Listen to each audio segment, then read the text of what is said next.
एक लड़की थी दीवानी सी, Hey, एक लड़के पे वो मरती थी। easy now. उसकी आंखों की नमकीन मस्तियां देखकर कुछ कुछ होता है किरण।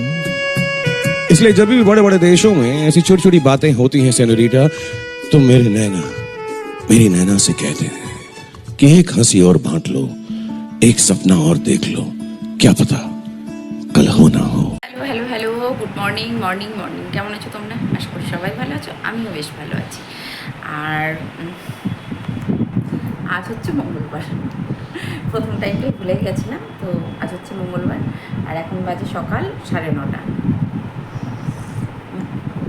সকালে ওঠার আগে আমার প্রচুর কাজ থাকে, যেমন ধরো ফ্রেশ হওয়া, নিজে ফ্রেশ হওয়া, বাথরুমে যাওয়া, এই যে গেট ধোয়া, তারপরে গপুকে ওঠানো, ফ্রেশ হয়ে এসে গপুকে ওঠানো, গপুকে মুখ মোছানো, খাওয়ানো, যেটুকু কাঁচা কলতল ধোয়া, বাসন ধোয়া, কলতলাটায় জল দিয়ে ধুতে হয়, পুজোর বাসন বের করা, এইসব টুকিটাকি প্রচুর কাজ ছিল।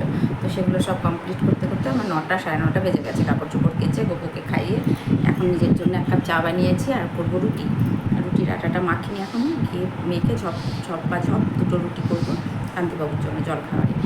আর তার মধ্যে ঘটে গেছে, এসির বিল দেখতে এসেছিলো, মানে রিডিং দেখতে এসেছিলো কারেন্টের বিল শুনে টাচ করে পড়ে যাও, 10,000 টাকা বিল এসেছে। বাবা যায় 10,000, মাথা আর আমার নেই। আমি তো শুনে অবাক, 10,000 দেখলাম, ভাবা যায় 10,000 টাকা বিল। গত বছর দিয়েছিলাম 8,000 কত টাকা, এবার এসেছে 10,000, 3 মাসে অবশ্য। তো কান্তিবাবুকে বললাম যে এত বিল এসেছে 10,000। হ্যাঁ, কিছু বললো না, দোকানে কাস্টমার আছে তো, কিছু বললো না, বাড়ি এসে আমাকে দেবে। ভয় ভয়ে আছি। ছেলেকে বললাম, ছেলে বলছে মা এত বিল এসেছে। আমি বলছি হ্যাঁ, সবসময় এসি চলে আমার, ধরো সব কিছুই ইলেকট্রিক গ্যাজেট, এসি চলে, চিমনি চলে, তারপরে ওটাকে কী বলে যেন, ফিল্টার চলে, তারপরে ইন্ডাকশানে চা হয় কোনো দিন, ফ্রিজ, মোটর, সব কিছু মিলিয়ে, বুঝেছো? তার মানে ভাবো এত টাকা বিল। অবশ্য এটা নতুন না, গত বছরও এসেছিলো, গরমের সময় গত বছরও এসেছিলো 8,000, মানে 9,000। এবার বলছে রিডিং বাড়িয়েছে, কী সব বাড়িয়েছে, যার জন্য 10,000 টাকা কান্তিবাবুকে করে দেবে।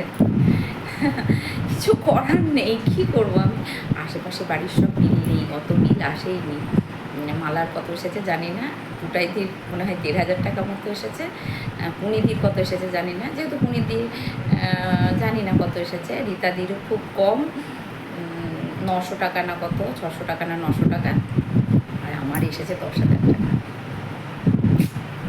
সকাল সকাল মুখটা অফ হয়ে গেল। ওই দাদা বলছে যে তাই আসবেই, গরমের সময় না আসবেই। আমার দাদা এত টাকা, আশেপাশে বাড়িতে দেখছেন, বলছে হ্যাঁ সে তো দেখছি।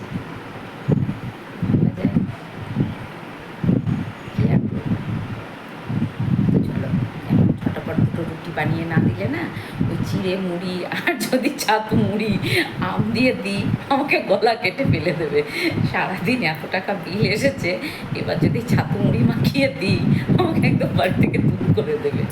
তাই একটু রুটি একটু তরকারি আগে বানিয়ে রাখি, তারপরে যা কিছু চারটা ঝপাঝপ খেয়ে নিই। বাহ, কী করবো বলো? আগে এসি থাকতো না, আমার প্রচণ্ড শ্বাসকষ্ট হতো, তখনকার কথা বলি, তখন ওষুধ, ইঞ্জেকশন, ডক্টর সব মিলিয়ে মিশিয়ে প্রতি মাসে ওই 7,000 8,000 টাকা বিল হতো প্রতি মাসে। তো এসিটা চলার পর থেকে সেটা কমে গেছে, তাহলে এসিটা চলাই ভালো। দেখা যাক কী বলে। এসে বললাম ফোনে, এবার দোকানে কাস্টমার আছে তো, শুধু একটা কথাই বললো 10,000। হ্যাঁ 10,000। তো সবটাই তোমাদের সাথে শেয়ার করি, যার জন্য এটাও করলাম। যাই হোক, জীবন তো চলবে। আর আমাদের মতো মধ্যবিত্ত ফ্যামিলিতে যদি 10,000 টাকা বিল আসে, ভাবা যায় আমাদের কোনো সরকারি চাকরি নেই, আমাদের কিচ্ছু নেই, তারপর ছেলে পড়ছে, তারপর হাজব্যান্ডের ওষুধ, আমার ওষুধ, এত টাকা খরচ। আর আমাদের তো সত্যি কথাই কোনো সরকারি চাকরি নেই যে পার মান্থ একটা মান্থলি ইনকাম আসবে। আমাদের ওই ব্যবসা থেকেই সব কিছু হয় আমাদের। তার মধ্যে যদি 10,000 টাকা বিল আসে, ভাবো বন্ধুরা, আমরা তো খুব হাই ফাই বড় লোক না, একদমই নিম্ন মধ্যবিত্ত বলা যায়, কোনো রকমের সংসার চলে। তার মধ্যে থেকে যদি 10,000 টাকা বিল দিতে হয় 3 মাসে, ভাবা যায়। আমি হাসছি, এসে আমাকে দেবে চোখের জল। কারণ প্রচুর বিল এসেছে, এতটা বিল আসবে না আমি ভাবতেই পারিনি যে এতটা বিল আসবে। আমি ভেবেছিলাম 7,000 টাকা, 5-6 হাজার টাকা কি 7,000 টাকা আসবে, এক ধাক্কায় যে 10,000 টাকা বিল আসবে ওনার বাইরে। কত বছর এসেছিল, তার আগের বছর এসেছিল, তার আগের বছর 6,000 কত টাকা, মানে বছর 2,000 টাকা করে বাড়ছে। আর গত বছর 8,800 কি 900 কত টাকা, প্রায় 9,000 টাকা। আর এর পরের বিলটা এসেছিল মনে হয় 4,000 কত টাকা মতো, এর পরেরটা একটু কম এসেছিল, আর এবারটা এসেছে এত। আর হচ্ছে পরেরটা হয়তো কম আসবে, জানি না কি আসবে, একদম শেষ করে দেবে। খুব ভয়ে ভয়ে আছি বন্ধু। যাই হোক, আপডেটটা পরে দেব, কান্তিবাবু এসে কি বলে। সত্যি কথা, আমাদের মতো মধ্যবিত্ত ফ্যামিলিতে আমরা যেভাবে আমাদের যতটুকু ইনকাম মধ্যবিত্ত ফ্যামিলিতে, মানে ছেলে পড়িয়ে ওষুধ ডক্টর সবটুকুই তো কেনা, সব মিলিয়ে মিশিয়ে চলাটা খুবই কঠিন হয়ে যাচ্ছে। এই যা এখন যা জিনিসের দাম, আর যা মানে বাজারে বেরোলেই মানে সব ব্যাগ হাতে করে সকালবেলায় বাজারে বেরোলে 1,000 টাকার নিচে সবজি মাছ নিয়ে ঢোকা যাবে না। তো সেই জায়গার থেকে দাঁড়িয়ে ছেলের পড়াশোনা, ছেলের খরচ, ছেলের কলেজ ফিস, মানে সব মিলিয়ে মিশিয়ে না সত্যি বন্ধু আমরা আর পেরে উঠছি না, হাঁপিয়ে যাচ্ছি এতটাই। এবার সত্যি কথাই তো, আমাদের তো কোনো সরকারি চাকরি নেই যে একটা পার মান্থ একটা ইনকাম, সেটা তো নেই, যা হয় বিজনেস থেকেই। এবার বুঝতেই পারছো এসে কেমন দেবে আমাকে। চলো, কোনো ব্যাপার না, যা হবে হবে, দেখা যাবে। আর উনিও আর পেরে ওঠেন না, ওনারও তো উনি এতটা করেছেন, মানে আমার কান্তিবাবু অনেক করেছেন, আর ওনার পক্ষে এতটা প্রেশার দেওয়াও ঠিক না। চলো আমি আবার কাজে নামি।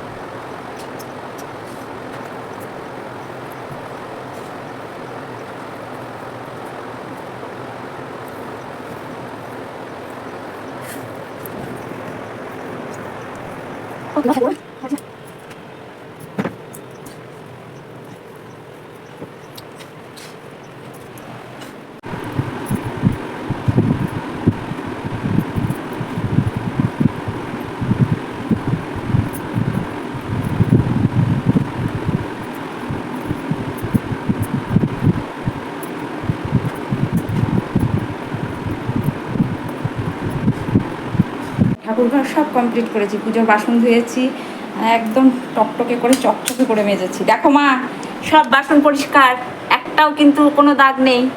মাকে দেখালাম, ফুল তোলা, পুজোর বাসন ধোয়া, এই যে খাট পরিষ্কার করা, বিছানার জামা কাপড় গোছানো, যা ছিল যাবতীয় সব কমপ্লিট করে ফেলেছি। আর মাকে দেখালাম, কারণ আমার মা না বলে বাসন ভালো করে মাজিস না, এই ঘরের বিছানা তোলা, শোকেস গোছানো, যা ছিল সব কমপ্লিট করে ফেলেছি। এই দেখো একদম ঝকঝকে তকতকে করে ফেলেছি। আর হ্যালো অনেকটা পরে আসলাম, ভীষণ গরম, কাজ করলাম, ঠাকুর ঘর মুছেছি, পুজোর বাসন ধুয়েছি, ফুল তুলেছি, মাছ ধুয়েছি, যা ছিল সব কমপ্লিট করেছি। দোকানে নাইটি চেঞ্জ করলাম, সকালে একটা কেজেছি, এখন যেটা করে কাজ করলাম ওটা কিন্তু কাঁচা নাইটি, ওটা আবার কেচে দিলাম, কেচে আবার একটা কাঁচা নাইটি করলাম। কতগুলো করে যে নাইটি কাটছি, ঘামে ভিজে যাচ্ছে, আর আমি প্রচণ্ড ঘামি, যার জন্য বারবার আমাকে নাইটিটা চেঞ্জ করতে হয়। চলো এখন বানিয়েছি চাটা খাই, খেয়ে রান্না বসাবো। ভীষণ গরম বন্ধু, ভীষণ গরম। আর বৃষ্টি, এই যে হাওয়া বাতাস কিচ্ছু নেই, একবারে গুমোট ওয়েদার, জীবন যায় যায় অবস্থা। করতে গেছি এক কাজ, হয়ে গেছে আর এক কাজ। দেখেছো ভাত পড়ে প্রেশার কুকারটা, কান্তিবাবুকে কালকে বললাম যে কী গো প্রেশার কুকারের ঢাকনাটা প্রবলেম করছে, তা তুমি একটু সারিয়ে এনে দাও, গেল না।